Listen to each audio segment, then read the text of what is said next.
Hablar de Marcos Pérez Jiménez sin etiquetas dentro de algunos círculos académicos en Venezuela es casi un tabú, por lo que tratar de explicar un periodo envuelto en la subjetividad, más allá de asustar a las nuevas generaciones, les ha causado un enorme interés en conocer todo lo relacionado con la controversial década de los años 50 en Venezuela.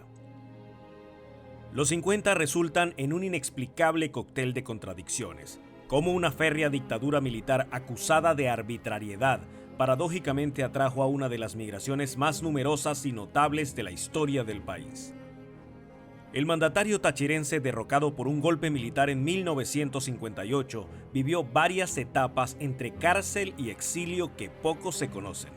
Incluso posteriormente quedó una familia dispersa por varios lugares del mundo, donde la más cercana de sus hijas nos abrió sus puertas y su memoria para conversar sobre los aspectos poco conocidos de su padre. Flor Ángel Pérez Jiménez Chalbot es la segunda hija del matrimonio entre Marcos y Flor.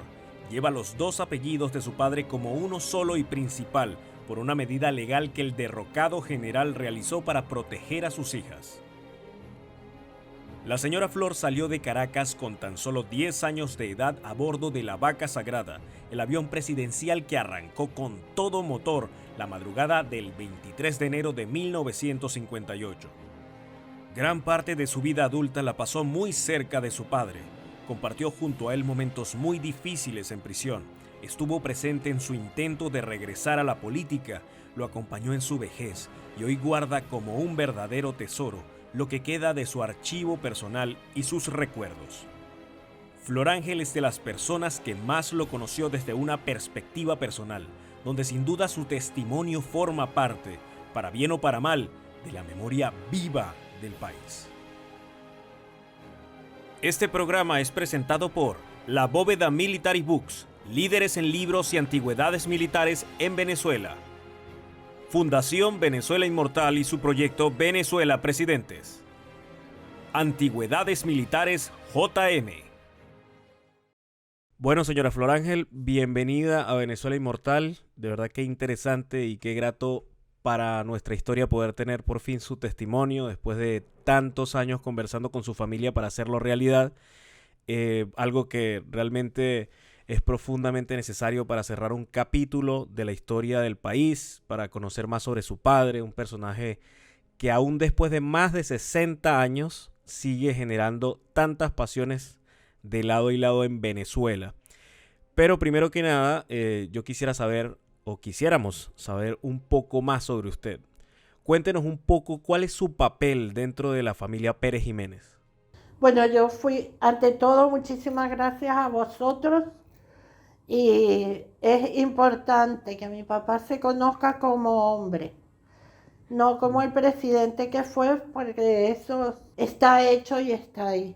Y mi papel dentro de la familia, yo soy la segunda hija de él, claro, evidentemente de Flor Salvo de Pérez Jiménez. Yo era muy unida a él, muy pegada a él. Él de niña se divertía mucho conmigo porque yo era hiper traviesa.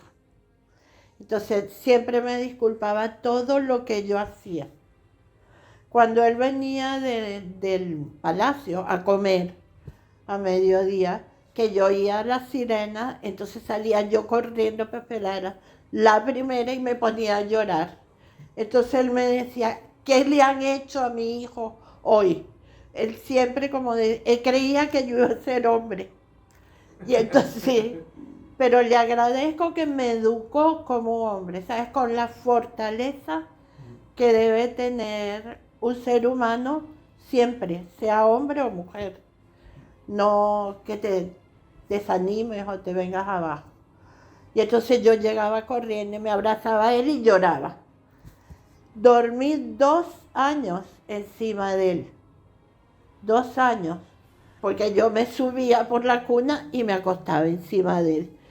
Eso, claro, esa unión física te hace también tener la unión mental, que estás muy en contacto con la persona.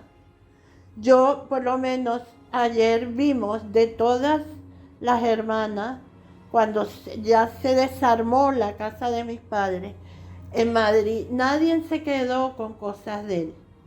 Yo sí, con camisas, con pañuelos, con todo eso, y a mí me parecía extraño que las demás, ninguna, necesitara las cosas como yo. De hecho, todos sus libros, todos sus papeles los tengo, soy yo. ¿Sabes? Y eso es algo que es manera de ser. Ahora que creo que te lo he comentado, no sé si a Francisco sí, me los voy a traer a Palma, a mis dos padres, a enterrarlos aquí en Palma, porque resulta que ahí nadie les pone, ni va a la tumba, ni le limpian la tumba, ni le ponen unas florecitas. Y eso a mí me parece un horror, pero cada uno es como es. Y ya previamente habíamos conversado de algo muy importante que fue su relación ya posteriormente con su papá, ya siendo una mujer, Ya ya siendo una estando mujer. ustedes en España. ¿Cómo era esa relación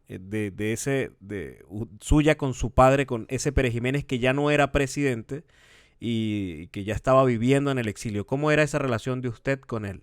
Pues una relación o sea, normal dentro de lo que es un padre y una hija. De una hija cercana. Yo estaba muy cercana a él, comentaba muchas cosas de política, pero de política internacional. Más que nada, de cosas que pasaban aquí, por ejemplo, en España. Eso yo se lo comentaba a él de todo. Por lo menos él era un gran admirador de los judíos, del Mossad. Y yo también. Es que nosotros cuando llegamos a Estados Unidos estudiamos, nos metieron en un colegio judío. Y mientras estuvimos ahí, estudiamos israelitas, ¿no? Yo tengo por ahí un libro de la directora que ella se llama Ira Lear, que es súper judía, de apellido. Sí. Mi padre era muy gracioso, contaba chistes malísimos, que mi mamá se los sabía de memoria, le terminaba los chistes casi siempre. Él empezaba y mi mamá los terminaba. Pero era un hombre muy divertido, muy normal, muy normal. Lo que le gustaba,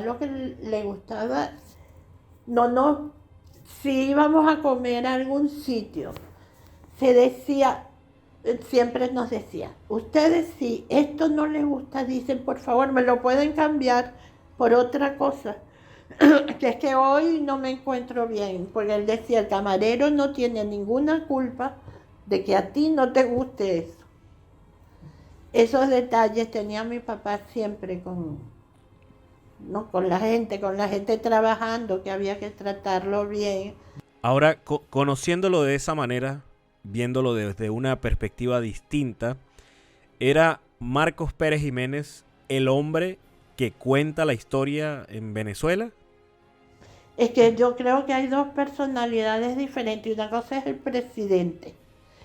Ahora, sinceramente, lo que dicen que de todo lo que lo acusaron sus enemigos durante el juicio, yo puedo jurar y pongo las dos manos y no me voy a quemar como Betancourt, como Betancourt en el fuego, que eso es mentira. Mi padre era incapaz de hacerle daño a nadie. Lo único que yo sé que él siempre decía, que a la única persona que él pidió que si lo veían en Venezuela lo eliminaran fue a Fidel Castro. Eso era lo que él confesaba, que se lo ha oído a él directamente, a nadie más. Es como era una persona que jamás utilizaba una grosería, nunca. Tenía mucho cuidado en el uso del lenguaje y uno lo utilizara bien. No sé cuál de los dos les conté que cuando estaba en la cárcel yo lo escribía y me devolvía las cartas todas corregidas en rojo, lo mal que había escrito yo.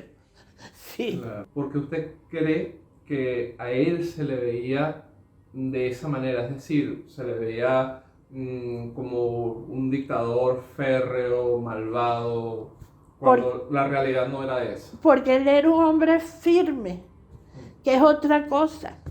Él decía, esto lo voy a hacer y lo hacía. No es como los presidentes de hoy en día que dicen, esto lo voy a hacer si puedo. Y si no puedo, no pasa nada. Y esto va a ser así si lo...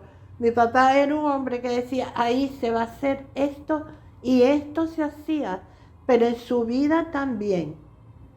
Igual que cuando te contestaba a ti, ya veremos si lo hacemos o no, ya sabía que él tenía que pensarlo, que no iba a hacerlo directamente, ¿no? Sino que, y probablemente era que no, cuando decía ya veremos. Ya, pero si era una cosa, era así, directo y ya está. No era de marear la perdiz, como dicen aquí, de marear la perdiz. Lo que hablamos ayer, ¿no? Usted se fue siendo muy niña, ¿no? Muy niña. 7, 8 años en Sí. Venezuela. ¿Tiene recuerdos de su infancia en Venezuela? Claro que de las casas, me acuerdo muchísimo de la casa donde vivíamos nosotros, que era el Paraíso, ¿no? Que siempre era la casa de mi abuelo. Esa casa era la casa del padre de mi madre. Y mi padre se la compró a él, la casa, y después era nuestra, no ni de él ni de mi mamá, era nuestra. Esa casa y otra casa que él compró detrás de la del Paraíso, que era donde luego pusieron oficinas y como un gimnasio para él y todo eso. Esa casa también era nuestra. Que eso fue de las cosas que quitaron a unos menores de edad. O sea, es que eran nuestras cosas. Ya posteriormente, bueno, uno entiende que los presidentes siempre admiran personajes, generalmente. Los políticos o la gente que participa en política siempre tiene admiración por algo o por alguien. Generalmente, pues, entiendo que su padre tenía mucha admiración por el libertador Simón Bolívar porque lo demostró durante todo su gobierno. Pero también tenía, me comentaba usted en alguna de nuestras conversaciones, que también sentía admiración por Napoleón. Ese era un personaje que admiraba a su padre, como ¿no? Como militar, admiraba muchísimo a Napoleón. Es que Napoleón fue un gran hombre. Fíjate, lo que me acuerdo yo, él admiraba a Napoleón muchísimo. Y al Atatürk, el de Turquía. Sí, muchísimo. Que era un personaje que no era así muy conocido, ¿no? Yo creo que la mayoría de las personas le preguntan por el Atatürk y no saben quién es, ¿no?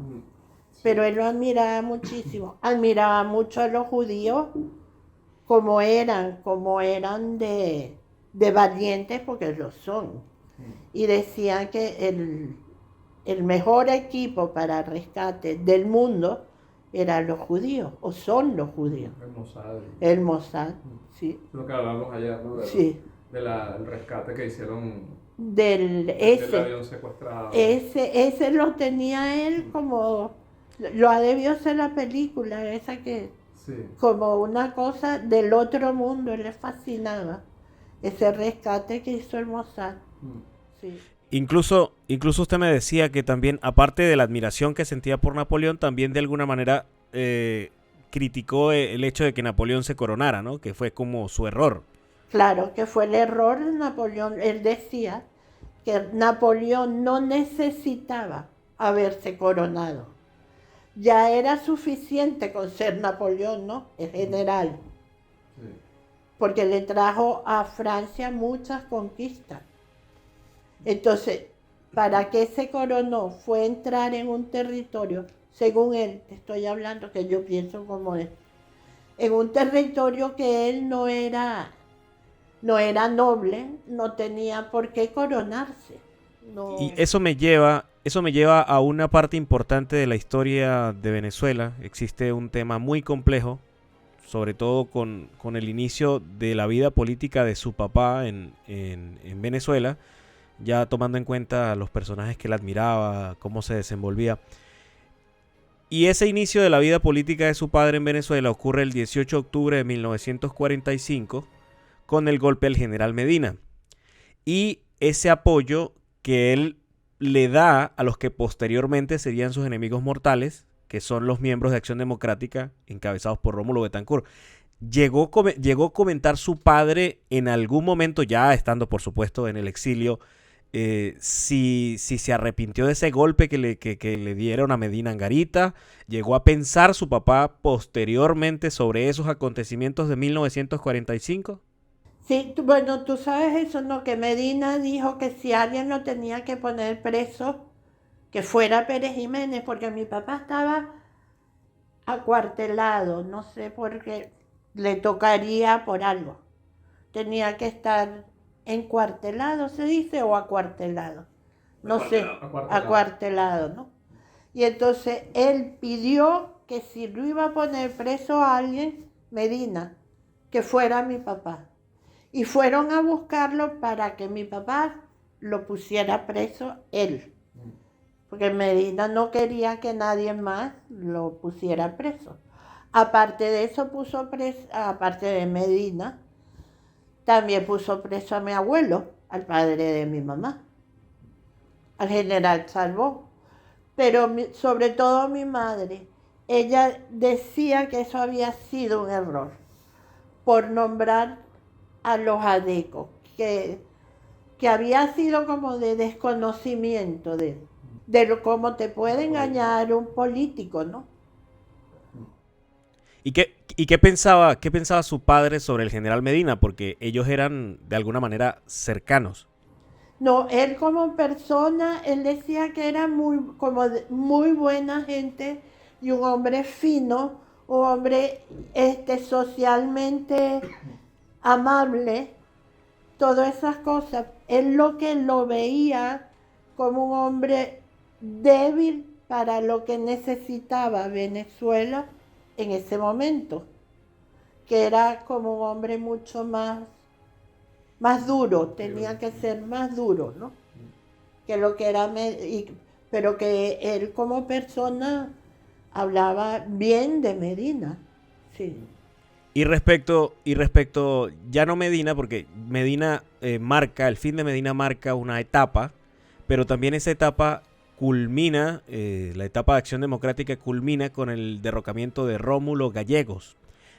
¿Decía algo o recuerda algo que su padre comentara respecto a esa etapa? Porque prácticamente a partir de la caída de Rómulo Gallegos es donde asume Carlos Delgado Chalbaud y donde asumen las fuerzas armadas encabezadas por su padre y por Delgado y por Llovera. Bueno, mi papá en regla general, porque le pasó, también lo dijo con Vargas Llosa, que un escritor no puede meterse a la política, porque el escritor vive de la fantasía, de algo que no sucede. Y que Rómulo Gallegos tenía ese defecto, que era buen escritor y no, la realidad de la vida no es un libro, no es una novela. Escritor de novelas, de todo esto, no puede ser porque es difícil quitarlo de esa realidad, de esa imaginación, ¿no? Otro de los puntos de impacto del siglo XX, sacando a Medina Angarita, sacando a Rómulo Gallegos, ya llega un proceso de impacto total que es el 23 de enero de 1958. ¿Cómo fueron esos primeros días de enero del 58 para ustedes como familia? ¿Y cómo lo vivió su papá como presidente? Bueno, fíjate, nosotros el día 1 de enero del 58, cuando se levantó Maracay, ya él se fue para Miraflores. Nosotros nos quedamos en la casa nuestra y nos bajaron porque los edecanes dormían como en un subsuelo, ¿sabes? Un piso que no era del todo sótano, pero era más bajo que el salón de la casa, por ejemplo, estaba justo debajo del salón de la casa. Y nos llevaron ahí porque la casa de nosotros la ametrallaron los aviones. Y entonces la señora que nos cuidaba a nosotros nos bajó corriendo para abajo y después vinieron mi mamá, mi abuela, toda la gente que estaba en la casa, ¿no? Con nosotros, la gente que trabajaba en la casa con nosotros. Que no les importó que fueran unas niñas y vemos. Sí, o sea que fue en nombre de la democracia, yo siempre digo, ¿quién fue el que dio esa orden, que esa casa? Porque lo que esperaban, y a los 2 minutos llegaron los tanques antiaéreos, porque no esperaban que a la casa, sabiendo que mi papá estaba en Miraflores, fueran a matar a la familia. Entonces, a nosotros, asombrada, a nosotros llegaron, nos metieron así como uno, como salchicha, al lado de la otra, en la cama una cama donde dormían ellos y en la otra cama. Estaba mi abuela, mi mamá, las 2 señoras que nos cuidaban y nada, y después era la guardia que tenía en la casa normal. Y la primera vez no estaba el tanque antiaéreo. Después sí mandaron 2 tanques antiaéreos porque mi papá no se lo esperaba tampoco, que fueran a atacar la casa. O sea, es que no tenía razón de ser, matarnos a nosotros. Era como muy absurdo, pues eso pasó.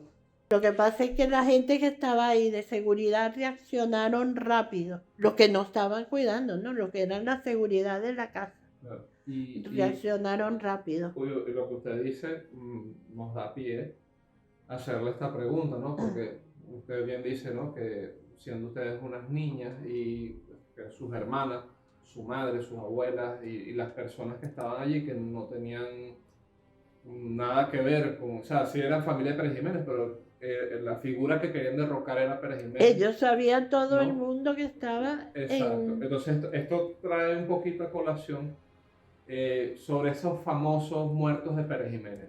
¿Qué creo que hay sobre esos muertos de Pérez Jiménez? Porque eso es lo que dice la historia y lo que se dice. Sí, pero dice la historia mal dicho, porque mi padre fue juzgado en su país por sus enemigos.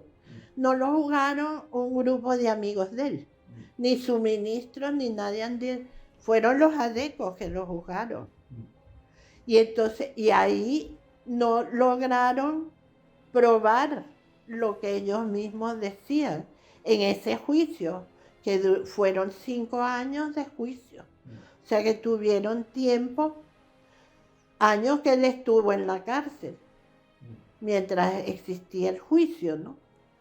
Entonces ellos no se pudo probar las muertes que ellos decían que habían existido. There were television cameras on hand for the beginning of the trial, which marked Perez's first appearance in public since he was brought back to Caracas. It took details of soldiers and police to hold back the crowds. Perez, who's 51, was brought to the court in an armored car of the Venezuelan army. And in spite of the charge that he embezzled millions while in office, he was still a hero to some. There were many shouts of "Viva Perez" as he was led through the crowd outside the court. The court trying Perez has scheduled 2 sessions a week, and it's estimated that it may take 6 weeks just to read the charges. Perez's defense will be to deny the embezzlement and to argue that the court has no right to try him, and anyway, it's prejudiced.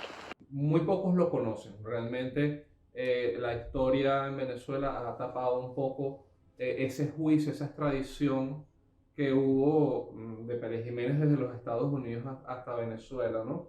Que fue un proceso muy complejo y lógicamente ustedes como familia y usted en particular, ¿cómo vivió esos momentos y cómo lo pasaron? Y ustedes en general como familia, ¿cómo lo vivieron y cómo lo pasaron? Bueno, después de haber pasado la salida de Venezuela y todas esas cosas, todo lo que pasó en Venezuela cuando llegamos a Estados Unidos, pues ya entramos a estudiar en el colegio Bueno, primero fue la operación de mi hermana mayor, después entramos a estudiar en el colegio y llevábamos una vida normal.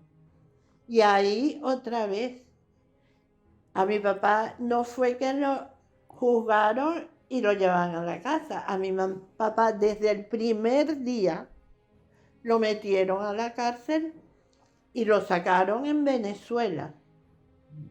O sea, cuando dice, fueron 5 años que estuvo, no, tuvo casi 7, porque fueron 5 años y 8 meses en Venezuela y los 9 meses de Estados Unidos. Y eso era algo que le habían advertido, ¿no? Incluso Pedro Estrada le había advertido que esa situación iba a pasar, ¿no? Sí, Estrada estaba muy comunicado con el FBI y con toda esta gente, los americanos. Y a Estrada le advirtieron que tanto a él como a mi papá, los americanos lo iban a extraditar. O sea, lo iban a entregar a Venezuela. Entonces Estrada decidió irse a París, a Francia, a vivir. Y se lo dijo a mi papá y mi papá dijo que él no iba a estar corriendo por el mundo. Que si lo iban a extraditar, pues que lo extraditaran, que ya él no podía hacer nada. O sea, que él no iba a salir huyendo con la amenaza de una extradición. Él prefería el juicio, ¿sabe? Y que pasara lo que Dios quisiera. Antes del proceso de extradición pasa precisamente ese 23 de enero de 1958, que fue algo, me imagino, muy complicado para ustedes como familia y para él como presidente. ¿Qué es lo que más recuerda usted de esa madrugada donde se dice, siempre se ha dicho en la historia que bueno, que se fueron en la vaca sagrada y eso quedó prácticamente como algo muy histórico dentro de nuestro país? Usted como protagonista de esa noche, porque usted estaba ahí muy pequeñita, ¿qué recuerda de esa madrugada? Nosotros no lo veíamos desde el día 1 de enero. O sea, fueron 23 días que nosotros no lo vimos.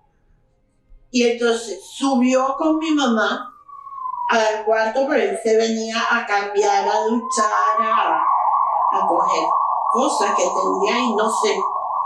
Y nosotros nos quedamos abajo. Y cuando ya se vistió y se estaba listo para salir, le dijo a mi madre, yo te llamo dentro 1 o 2 horas, 1 hora y media o algo, pero váyanse a la embajada de Paraguay primero.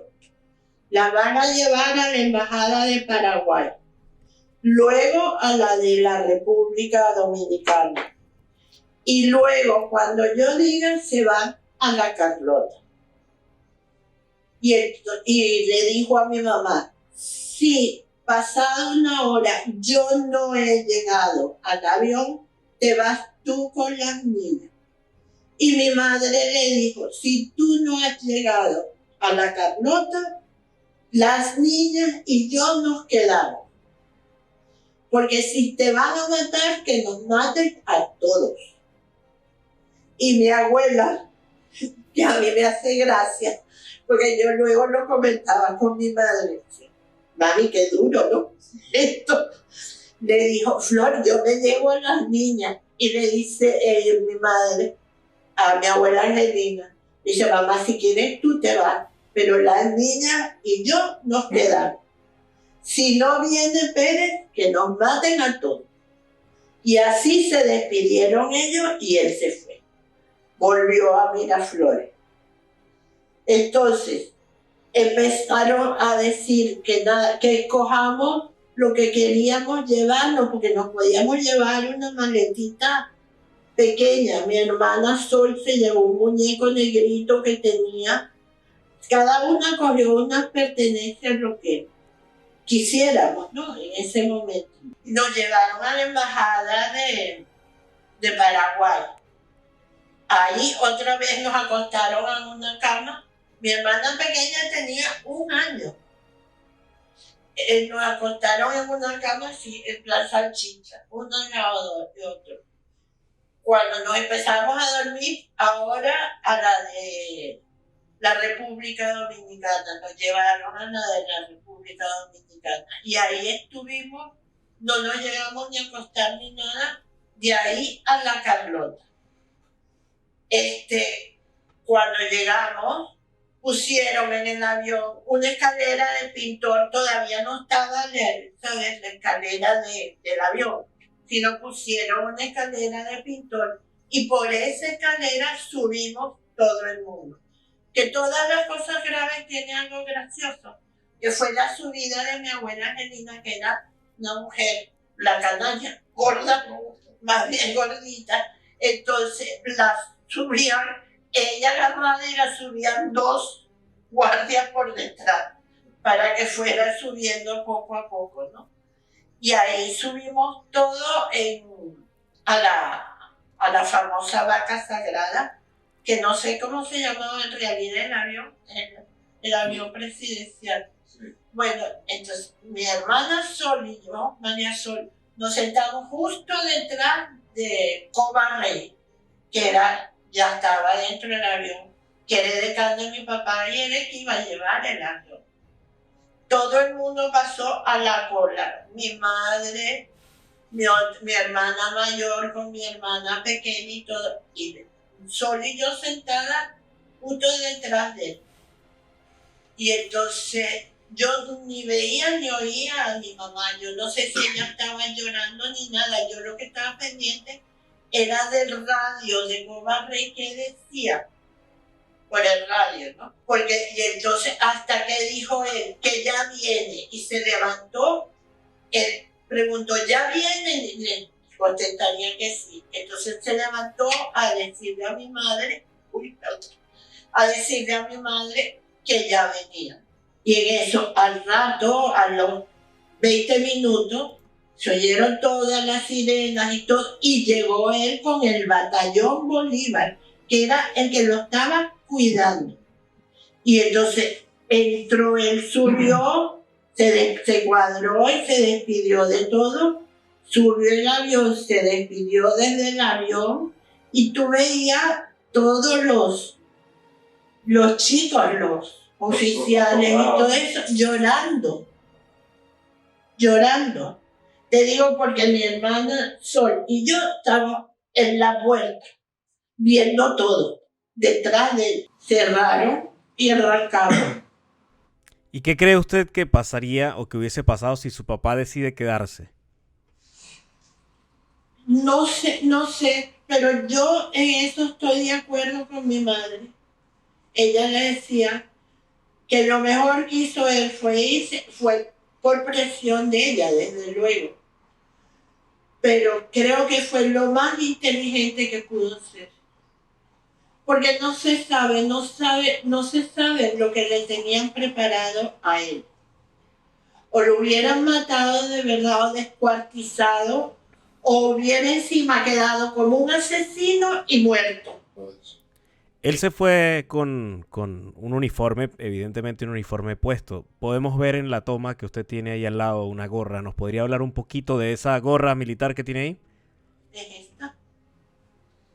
Esta es con el uniforme, tenía el caqui, el de diario.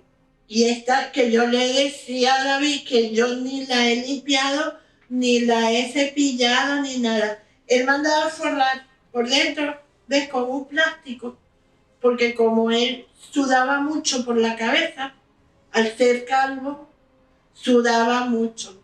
Eso no se ha limpiado, esto tiene el sudor de él todavía. Incluso dentro de sus pertenencias que guarda sobre su padre, está esa famosa condecoración norteamericana que le da el embajador Fletcher Warren en Caracas a su padre. Es esta, la del mérito militar, es la condecoración que le pusieron. Y esta condecoración se quedó allá. Esto fue Ali, que se la mandó a mi papá, esta ha sido saqueada y luego se la devolvieron a través de los años. Pero hay cosas, por lo menos, mi papá tenía el único cuadro que se lo regaló, creo que el propio pintor, creo que fue un español que se lo regaló. El único cuadro de Bolívar que salía con bigote. Ese cuadro está hoy en día.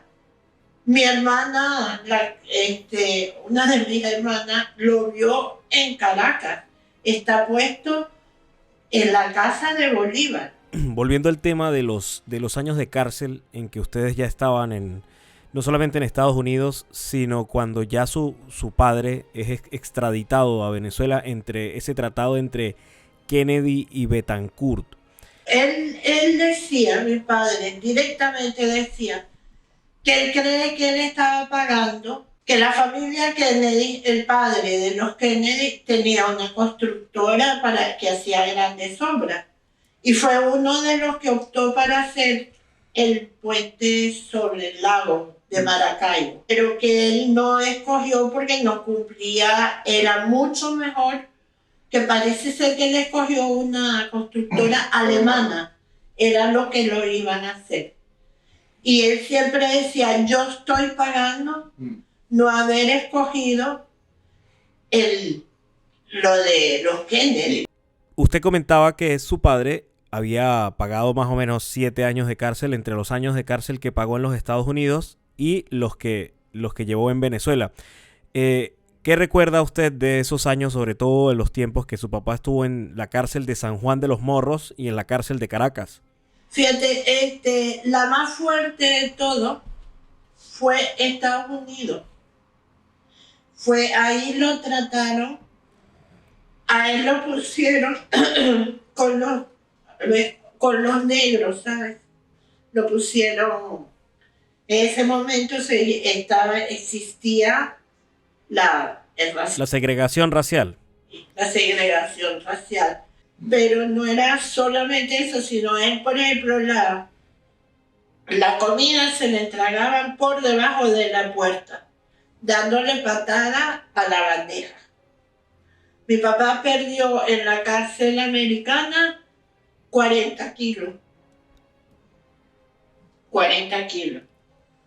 Y entonces, cada vez que lo iba a ver a mi mamá se escondía dentro de la ropa interior o algo, una especie de papilla que le hacía con maicena y huevos y yo no sé qué, para que él tomara eso, porque que la comida que era súper incomible.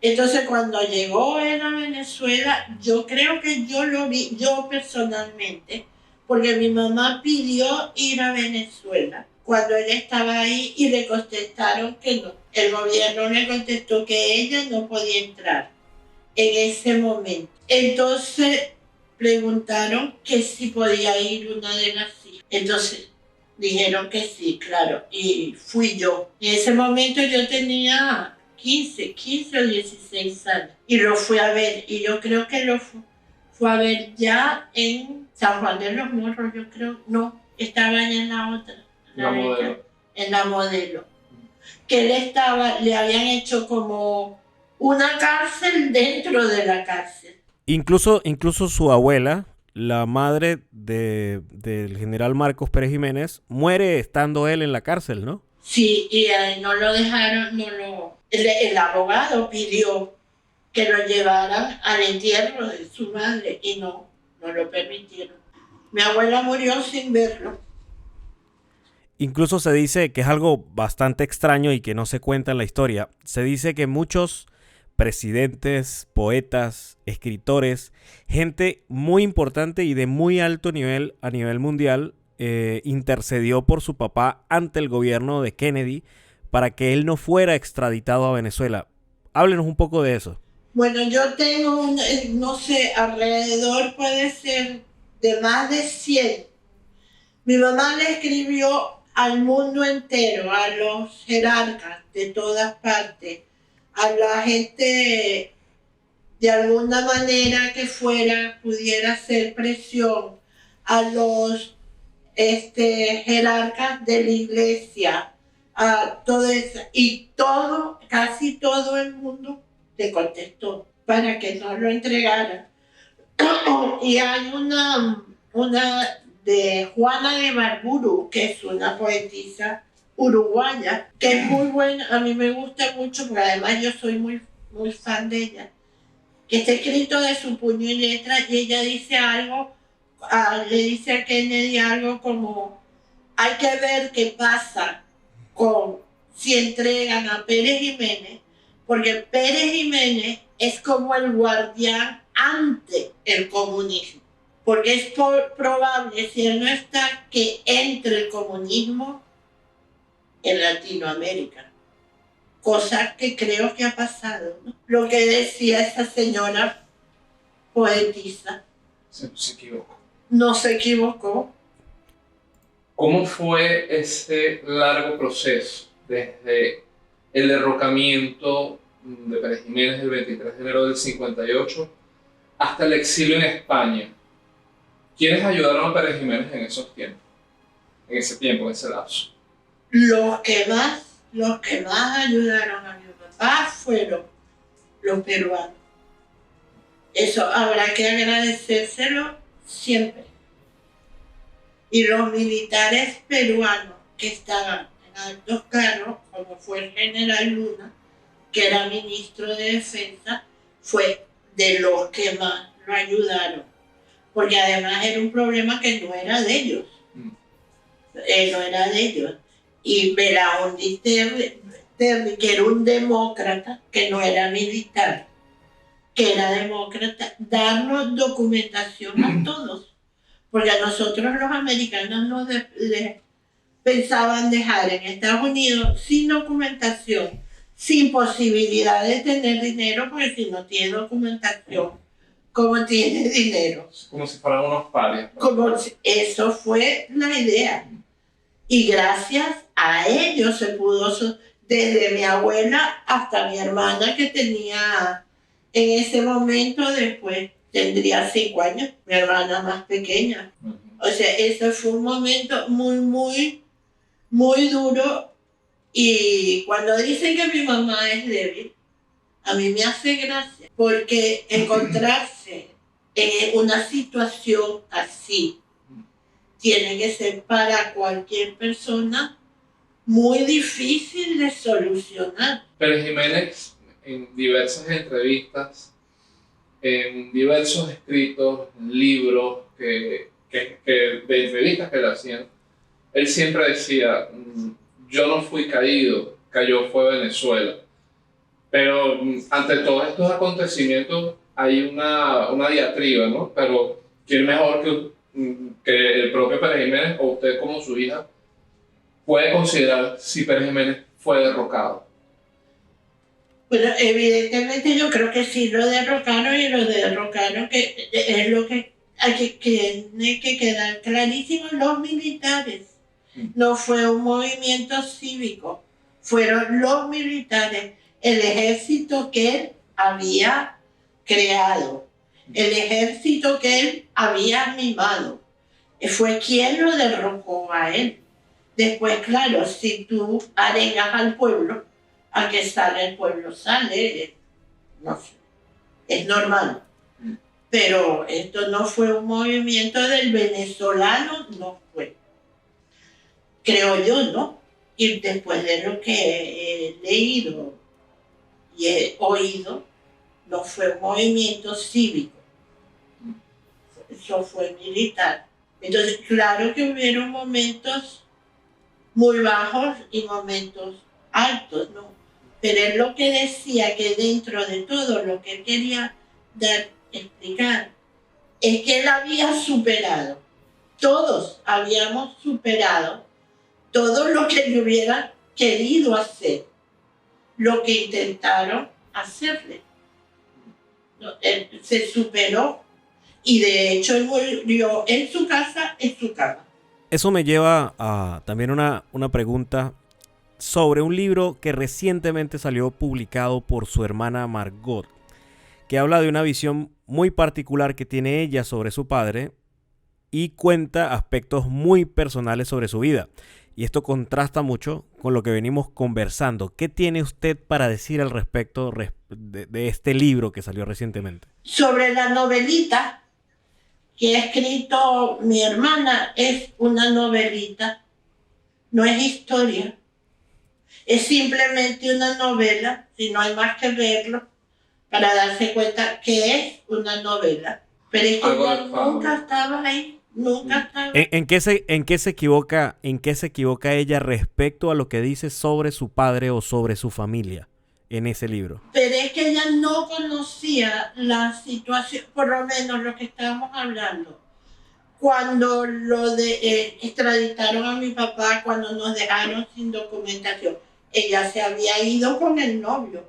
Ella no estaba ahí. Ella estaba en su historia.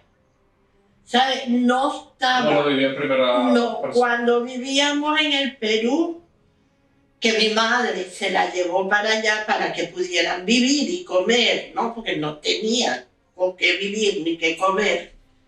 Y se la llevó para el Perú y aguantó dar a luz a la niña que estaba esperando y después se volvió a ir a Estados Unidos. Ella no estaba involucrada, por eso es lo que te digo, es una novelita que ella escribió, una novelita con unos tintes pues fantásticos, porque lo de Rey de Arabia Saudita me parece magnífico. Ahí la imaginación se desbordó, ¿no? Sobre todo porque si uno saca cuentas no encaja nada. Las matemáticas, los números son los números. Y el rey murió en el 2005 con 86 años. El rey era mayor que mi madre, el de Arabia Saudita. Aprovechando que estamos en su casa, en la comodidad de su hogar, queremos hacer una pregunta respecto al Pérez Jiménez o al Marcos Pérez Jiménez, más allá del expresidente. ¿Se parece ese Pérez Jiménez al padre y al abuelo? Bueno, es la misma persona, desde luego que tiene muchas cosas. La insistencia, por lo menos más con los nietos que con las hijas, fue la insistencia el que tenía que estudiar, que tenía que trabajar, que tenía, eso sí, era muy constante en esto, en que aprendiera el idioma, sí, eso era, en eso sí, pero fue mucho más en ese sentido con los nietos que con las hijas. Con nosotras, sí, estudiamos todas esas cosas, pero quizás porque éramos mujeres, ¿no? Que no es lo mismo que... Aunque a mí me crió como un hombre, eso siempre lo digo yo. A mí me crió como un hombre, siempre. O sea que...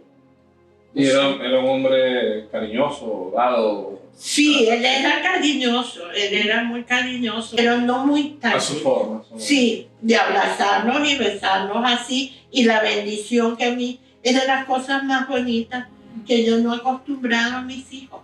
A mí lo de bendición papá o bendición mamá me parece maravilloso, ¿no? El bendecir.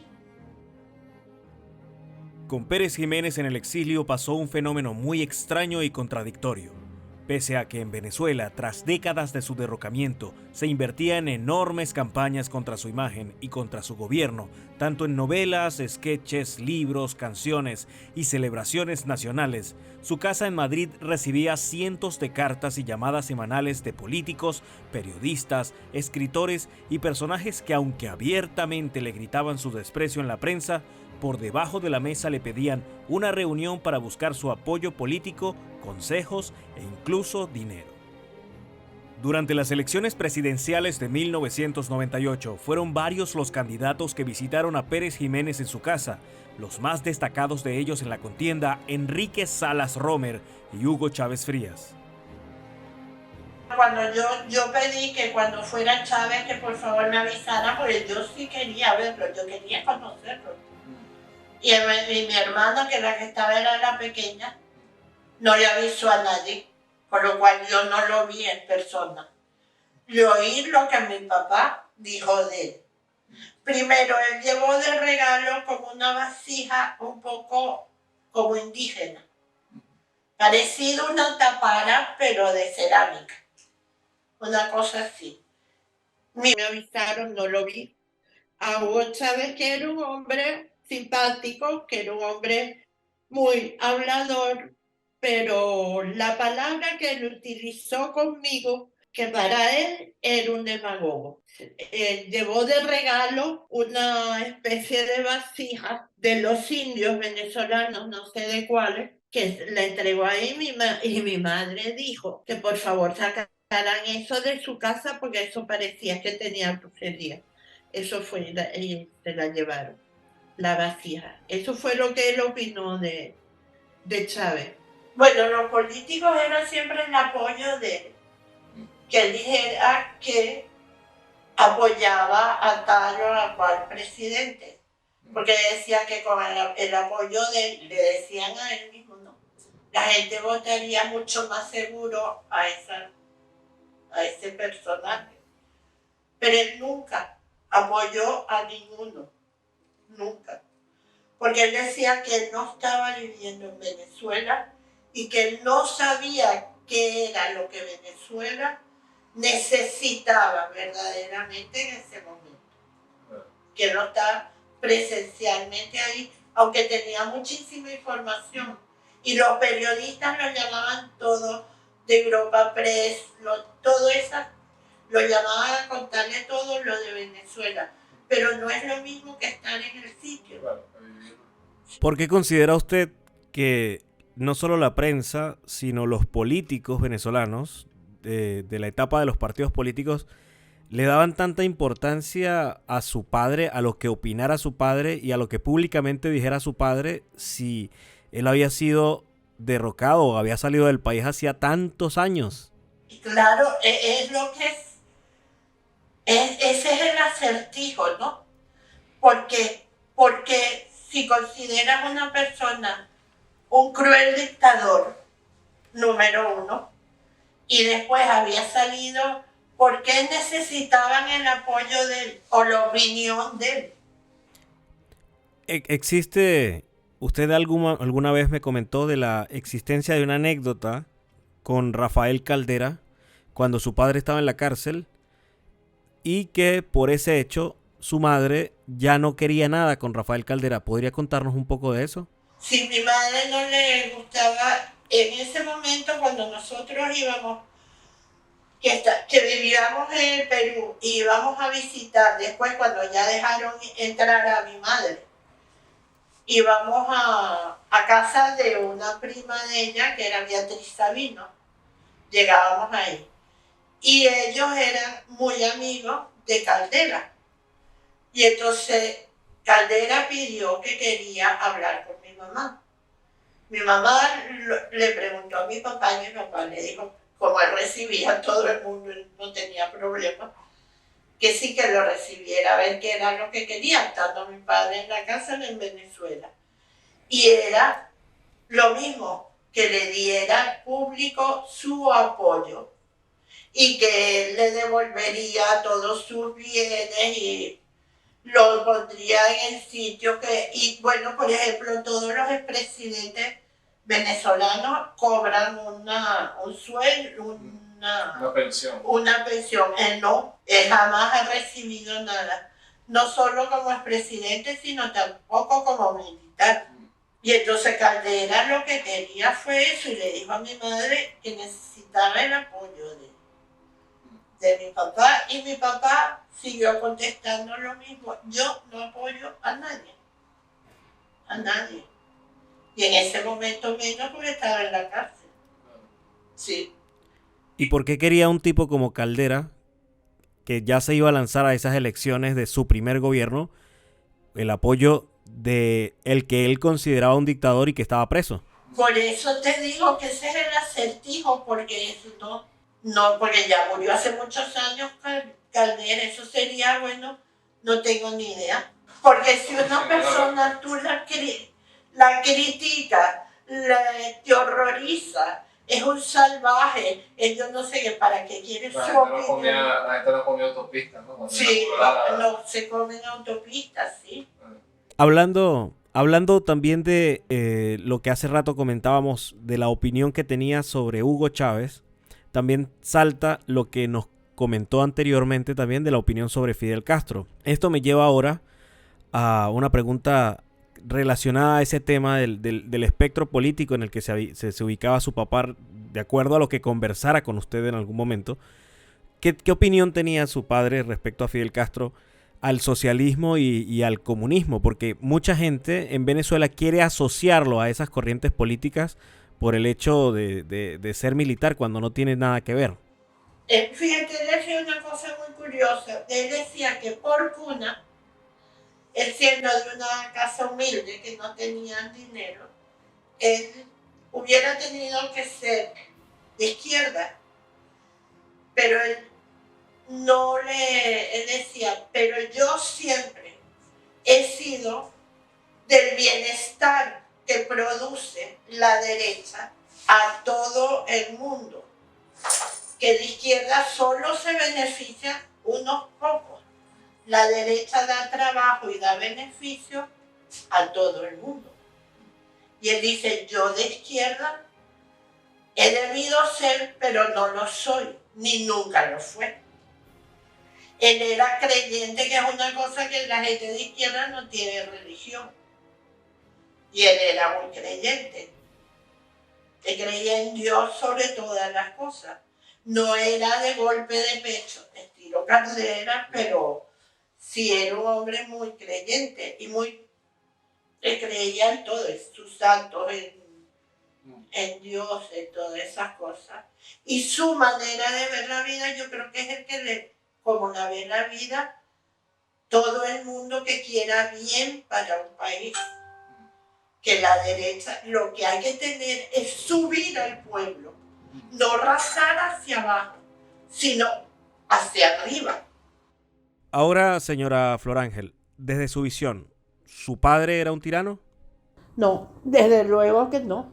Según tengo, personalmente como padre, como abuelo, en ningún momento tuvo ningún rasgo de tiranía con ninguna de nosotros, con ninguna. Mi padre es un hombre que no nos ha puesto un dedo encima jamás. Nos regañaba, era mi mamá, él no nos regañaba nunca. Y además, por la información que yo tengo, tirano, fue la época de Carlos Andrés Pérez y de Rómulo Betancourt. Porque esto contado por Estrada, que mataron una cantidad de gente en ese momento, y a gente hasta René Ottolina decía que la muerte de René Ottolina fue mandada a hacer. Eso lo decía Estrada. Eso lo decía Pedro Estrada. Eso yo se lo he oído a él.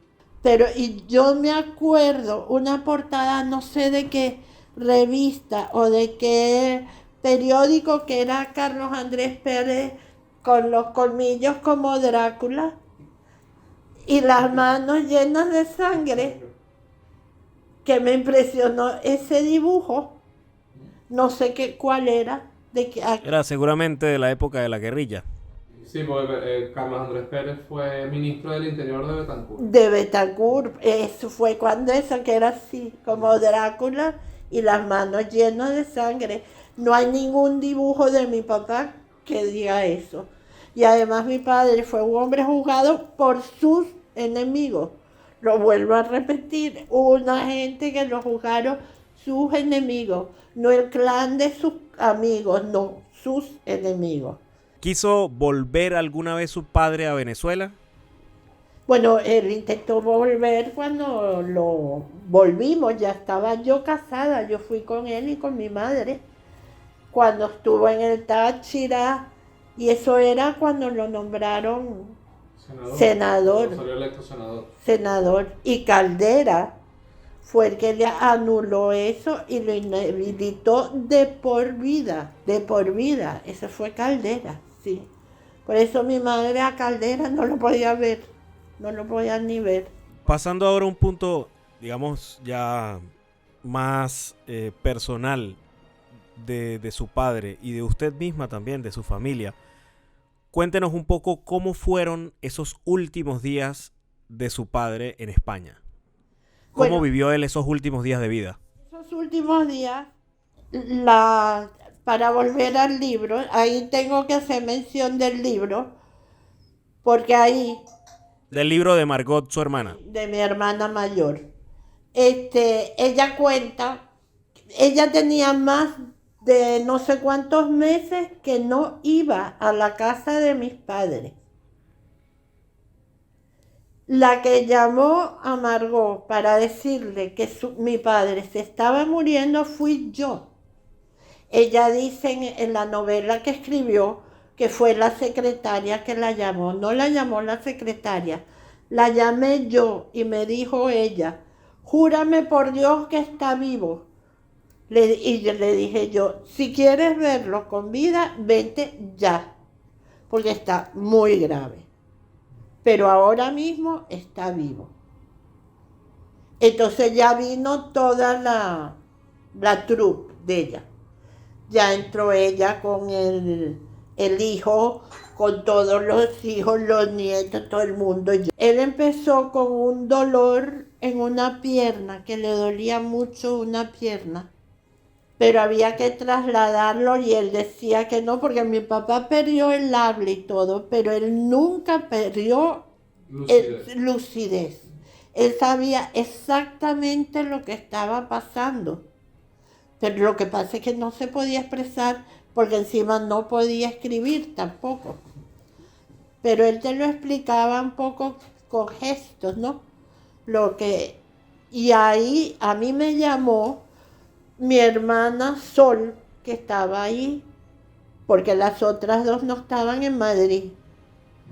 Estaba ahí cuando ella fue y lo vio que estaba mal, y yo llamé a la secretaria de mi padre para decir, porque a mí no se me había llamado. Porque la que me llamó fue mi hermana, María Sol. Y entonces yo llamé, le digo, ¿han llamado a mis otras hermanas? Y me dijo, no, todavía no leo, pero hay que llamarlas. Y las llamé yo, tanto a una, y la otra estaba en Sicilia, no trabajando, pero está ahí. Él se empezó a sentir mal, entonces trajeron un eco para hacerle, como cuando uno está embarazada. Se lo hicieron, pero no encontraba nada. Él le había salido una mancha en la piel aquí, que era cáncer. Se lo habían operado y todo. Yo creo que ha debido ser que lo tenía en algún otro sitio, pero que ya él ya se quería, ¿sabes? Una gente lo notas cuando se quiere ir. Claro. Y un hombre que conversaba tanto, que hablaba tantísimo, que tenía interés en tantísimas cosas, en el espacio, en Stephen Hawking, que sabía todo lo que hacía Stephen Hawking al dedillo, todas esas cosas. Ya él estaba, y uno pasaba con él en el coche, en un cementerio, y él decía, ay, que él quería estar ahí. Y tenía ya 86 años. Pero él nunca le tuvo miedo a la muerte, nunca, nunca. Y así fue. Entonces, cuando llegó toda la troupe de parte de Margot y todo eso se reunieron, yo me fui a mi casa porque me tenía que cambiar y duchar y todas esas cosas. Y cuando estaba en mi casa, me acuerdo que me senté en la cama para empezarme a vestir y me llamó una de las enfermeras para decirme que había muerto. Le pusieron la morfina porque tenía un dolor horroroso. Sí. Yo no lo vi morir, pero no quise verlo morir. Y yo le saqué toda su ropa, lo que iban a ponerle cuando murió. Su traje, su corbata, su camisa, todo lo que llevaba, los gemelos, todo lo que le iban a poner. Y él más nunca volvió a ponerse un uniforme, ni siquiera cuando murió, ¿no? Nunca. Es curioso porque los militares de verdad no se ponen uniforme en el momento que dejan de serlo, ¿no? O de no estar, no estar activo. No se ponen el uniforme Y los que no son militares, como pasa con mucha gente en determinados gobiernos, se disfrazan de militares, ¿no? Sí, Es curioso, pero los de verdad no.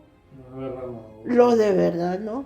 Ya para finalizar, después de medio siglo que existe un enorme mito sobre su padre en el país, que hay quienes lo odian de manera visceral, pero también hay quienes lo endiosan de una manera que a veces es totalmente desproporcionada, tomando en cuenta que él fue un hombre también.